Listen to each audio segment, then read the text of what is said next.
A deputada Natália Bonavides, pré-candidata a prefeita de Natal, que já está aqui conosco.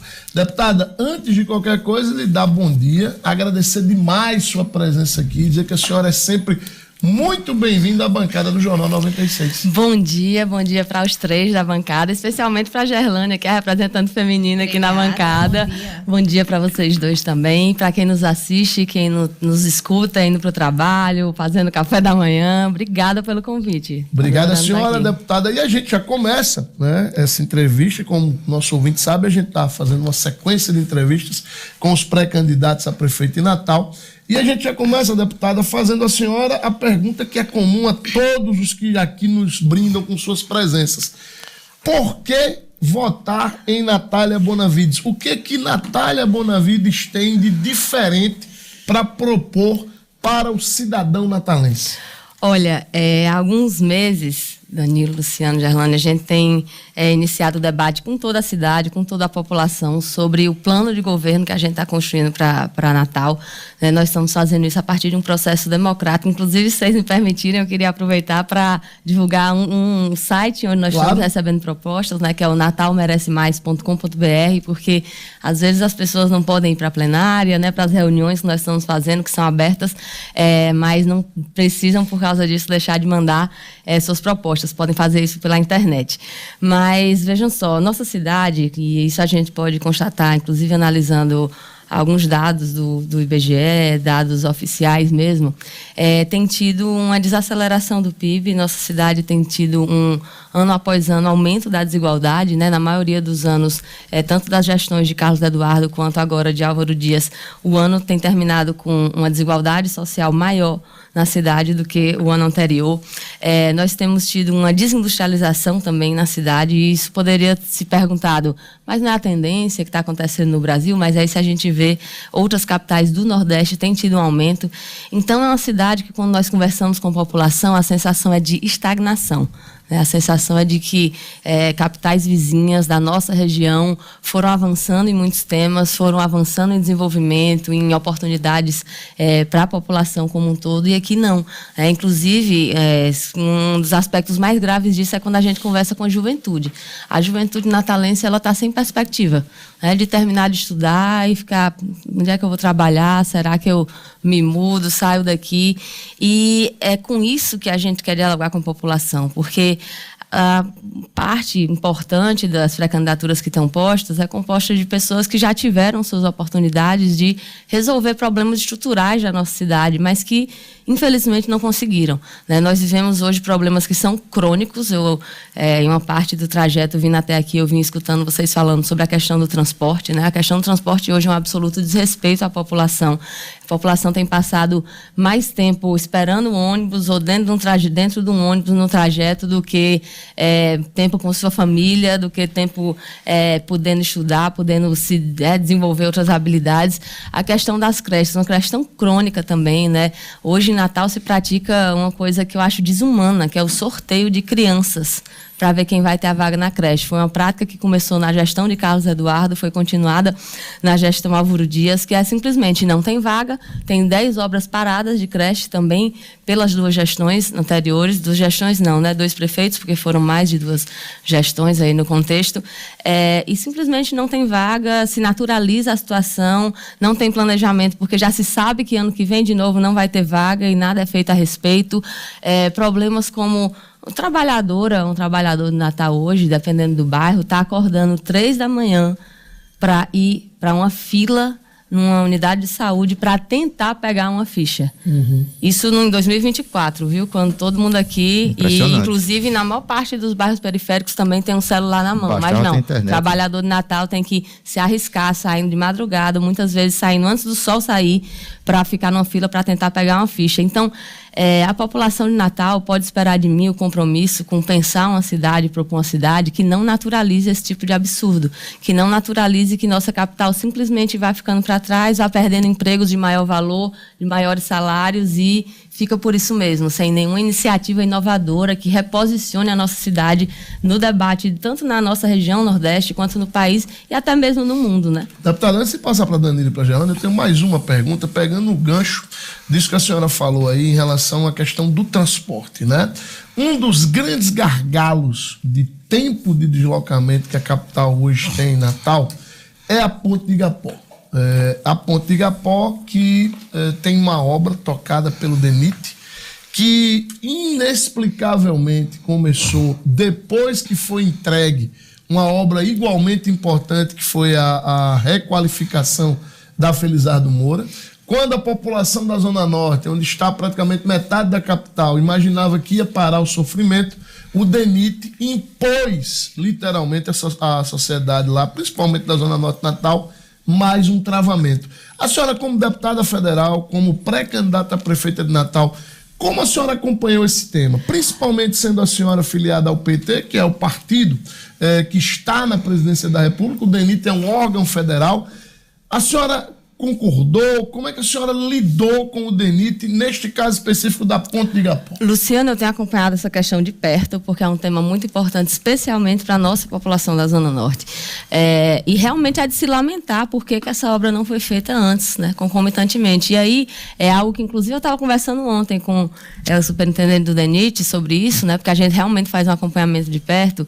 O DENIT até vinha buscando a STTU para dar apoio lá, mas não tem conseguido, só da PRF. E a gente vê que a gestão anterior não se importou de fazer isso aproveitando aquele momento, né? Concomitantemente. A senhora, no caso, está se referindo à gestão anterior do presidente Jair Bolsonaro. Sim, sim. É dessas coisas que na cidade, né, quando falta articulação, quando falta planejamento, esse tipo de coisa acontece, porque essa obra estava apta a ser feita desde, se não me engano, 2021. E aí se espera terminar a outra para ter uma continuidade do transtorno. Que a obra tem que ser feita é indiscutível, né? Imagina se algum acidente ocorre, alguma tragédia ocorre porque a ponte precisava da reforma, da restauração e a ponte cai e pessoas morrem porque isso não foi feito. Precisava ser feito, isso aí não tem o que discutir e na feitura dela necessariamente vai ter transtornos, né? Mas que tenha sido deixada para ser feita depois, quando já estava apta para ser feita anteriormente, isso é realmente algo que não se explica, né? Então cabe à gestão de agora fazer todo o esforço necessário para a obra ser entregue no prazo, né, para, inclusive, reforçar os pedidos que têm sido feitos à STTU para colaborar lá com a gestão do trânsito no momento. E agora, no meio do ano, vai se inverter a faixa que vai ficar com a interdição e a gente espera que seja finalizado quanto antes, porque quando soma esse tipo de coisa o que a gente vinha falando da má qualidade do transporte público, a gente tem a vida, né, das pessoas natalenses simplesmente indo pelo ralo, né? A senhora disse que tem acompanhado de perto. Uma das coisas que a gente escuta muito aqui, principalmente da turma que está no chat com a gente, os nossos ouvintes, é que há uma cobrança de que aquela obra deveria estar sendo tocada 24 horas por dia, 7 dias por semana. A senhora fez essa cobrança ao DENIT? Olha, quando se aprova um projeto, o projeto tem recursos que são correspondentes ao custo da obra da forma que foi inicialmente pensada, né?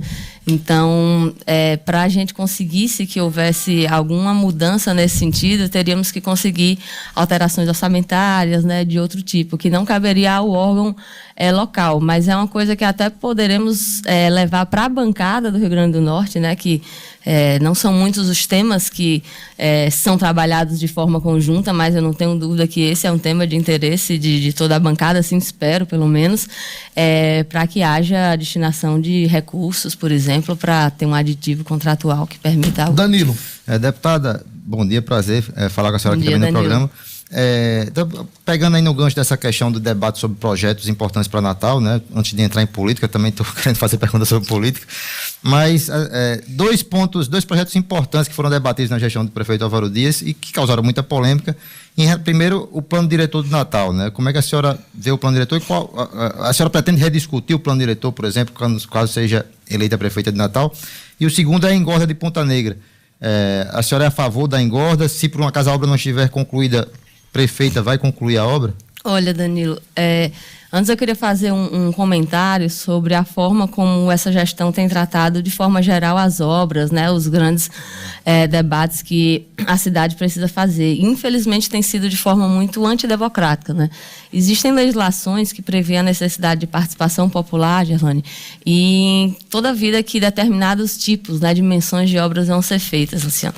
E o que a gente tem visto em Natal é esse tipo de consulta ser ignorada. Mas eu não estou falando dessas consultas porque é bonitinho, porque vamos fazer aqui uma foto de uma audiência protocolar aqui para dizer que teve participação popular. Não, é porque quando isso não é feito, acontecem problemas, acontecem judicializações. Vou dar um exemplo. O mercado da Redinha, né?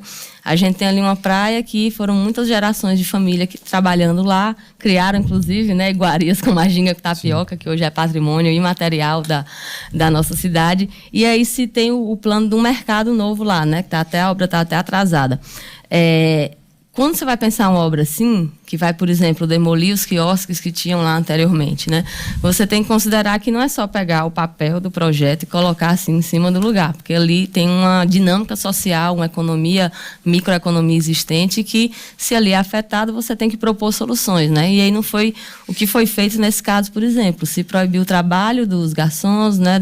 Das pessoas que vendiam na praia, os quiosques foram destruídos a ponto do Ministério Público ter provocado a prefeitura para explicar o que ia acontecer com as quiosqueiras, né? Inclusive está sendo fechado um acordo, eu que vou destinar a emenda parlamentar para a construção dos quiosques, para eles serem integrados, né, no mercado, e as famílias que há gerações tiram seu sustento de lá também poderem aproveitar a primeira vez que está chegando investimento no local, né? Não sei só, quando chega investimento, quem trabalhava lá está expulso, vai embora, isso não está certo, né? E eu estou citando esse exemplo porque, por exemplo, Ponta Negra, não tem dúvidas que tem que ter intervenção, né? Não tem dúvidas. A gente tem uma situação que só vai se agravar, e só vai se agravar, não digo nem só a curto, médio prazo, se nós virmos quais são as dinâmicas que estão passando a acontecer no planeta, no Brasil, por causa das mudanças climáticas. A gente sabe que Ponta Negra é um lugar de alta sensibilidade, né, que vai sofrer com os aumentos do aumento do nível do mar, mas que, da mesma forma, há coisas a serem aprimoradas, né?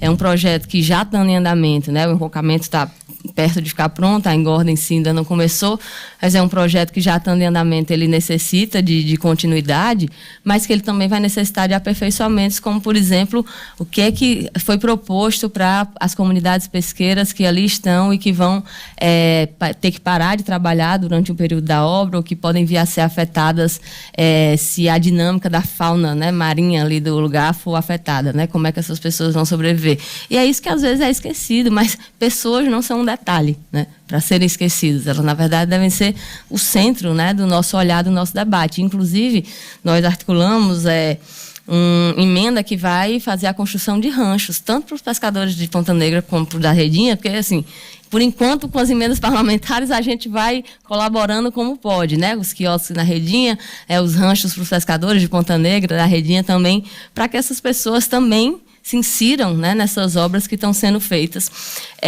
e que muitas vezes ignoram, né, essas dinâmicas sociais existentes e que são importantes para o turismo, que são importantes para a economia.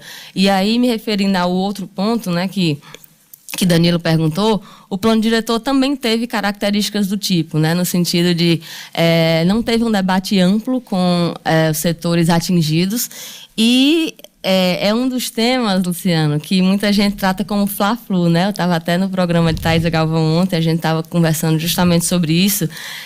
Eu lembro que na época que ia ter a Copa de 2014, antes ia ter umas desapropriações, eu era uma das advogadas que estava acompanhando as famílias que iam ser removidas, né? Que iam ser atingidas por aquelas obras. E aí o pessoal dizia assim, você é contra a Copa, você é contra a seleção brasileira de futebol, né? Como se você querer fazer um debate crítico a algum tema, como a todos deveriam ser feitos, né? O certo, que infelizmente não é o que acontece hoje, é que os debates estruturantes eles sejam feitos de forma aprofundada. Às vezes na Câmara passa a PEC que a gente chama PEC miojo, né? Que em 3 minutos você está mudando a Constituição e é uma coisa assim.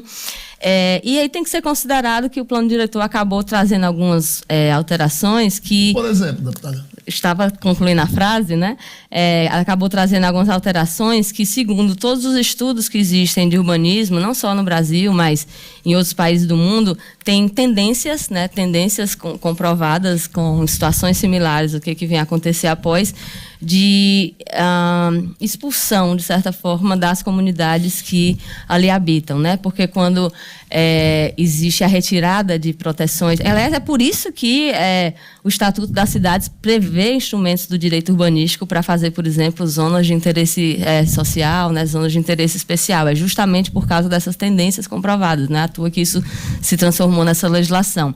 E que quando algumas proteções são retiradas, a tendência é que essas pessoas não consigam mais ficar no local e com o recurso que elas eventualmente consigam, vendendo o imóvel, coisa assim, elas não consigam ficar mais em áreas como a que moram hoje, que tem eventualmente hospital próximo, unidade de saúde próxima, escola próxima, acesso àqueles serviços básicos próximos, e acabam se afastando, indo para áreas mais periféricas, sem acesso a serviços e sem, às vezes fora até da cidade, né? Às vezes vão para a região metropolitana, né? Isso é uma tendência que existe quando esse tipo de proteção é retirada e que eu acho que é necessário um diálogo, né, com essas comunidades que vão passar por esse processo, né, até para se explicar o impacto que essas mudanças que foram aprovadas pela Câmara vão ter, para que ninguém seja, enfim, prejudicado, né, nesse debate.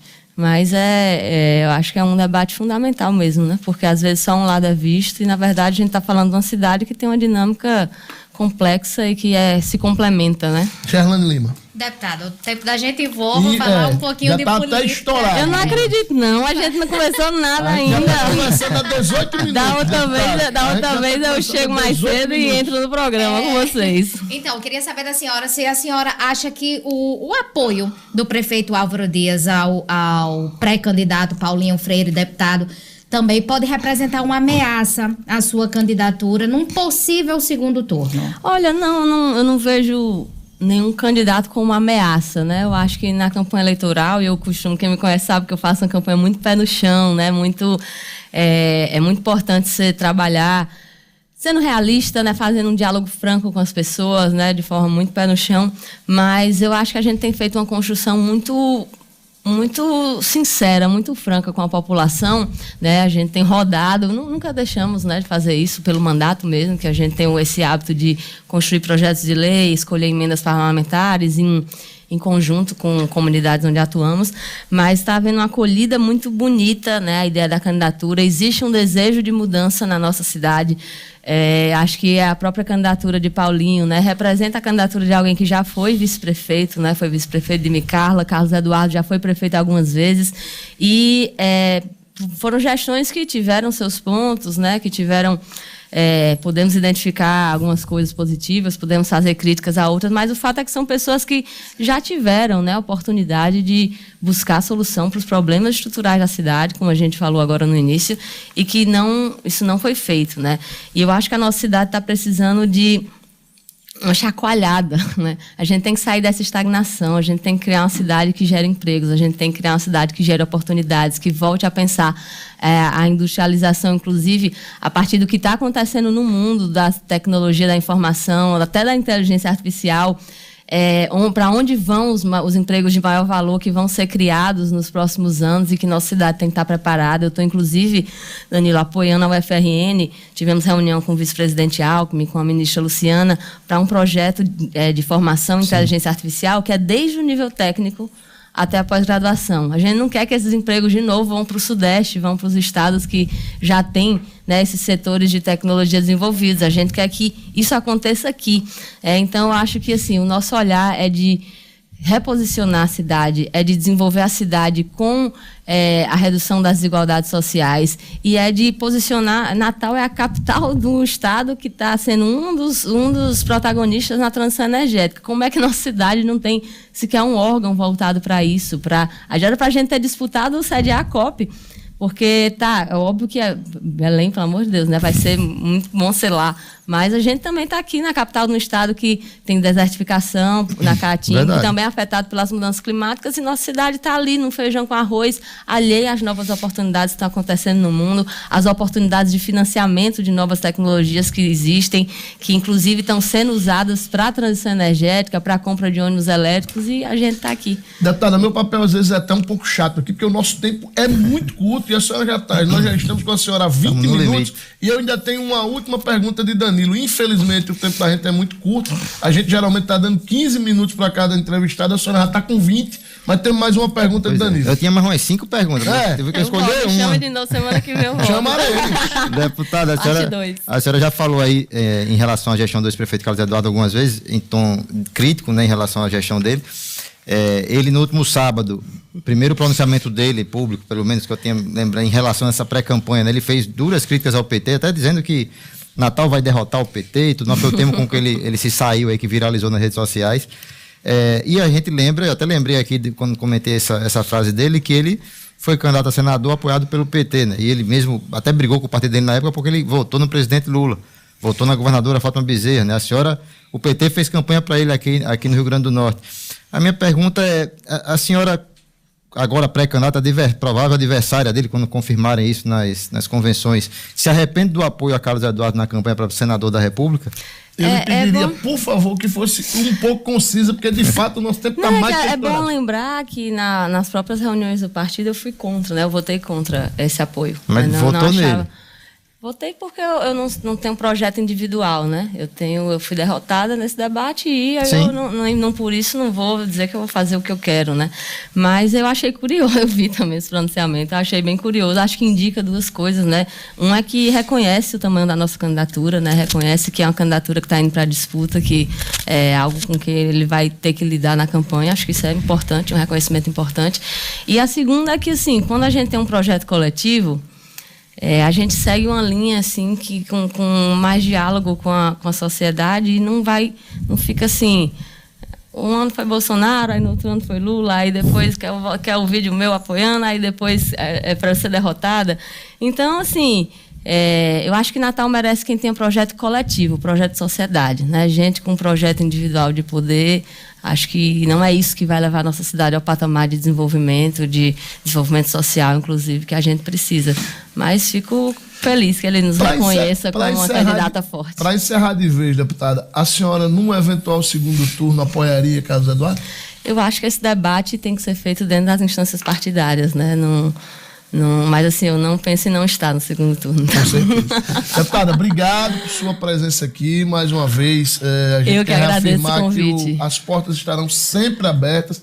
É uma enorme satisfação sempre tê-la aqui, com boas ideias, com uma fala fácil e com a possibilidade da gente discutir propostas para Natal. Esse sempre será o intuito aqui do Jornal 96. Eu agradeço muito, Gerlane, Luciano, Danilo, a quem nos acompanhou, quem eventualmente nos assiste, vamos postar o link. Aliás, batemos recorde de audiência aqui, viu? Sempre que eu venho na 96, eu não tinha vindo aqui no programa, mas já tinha vindo na 96. A gente sempre bate recorde de audiência. É muito difícil a gente ter, mas se a gente um dia tiver problema de audiência, a gente chama a senhora. Diga aos anunciantes que peçam para nos chamar. Segue a gente nas redes, Natália Bonavides, no Instagram, no Facebook, TikTok, Kawaii, Instagram, ou Twitter, Nath Bonavides, e natalmerecemais.com.br. Você pode participar, mandar suas propostas para a gente debatê-las no nosso plano de governo. Obrigado, deputado. Obrigada, eu já vou me despedir também de Danilo, porque a gente vai para o nosso intervalo e na volta a gente volta com Edmo Cinedino. Danilo, até amanhã. Bom dia, até amanhã a todos. A gente vai para o nosso intervalo, a gente volta já com Edmo Cinedino. Fica aí.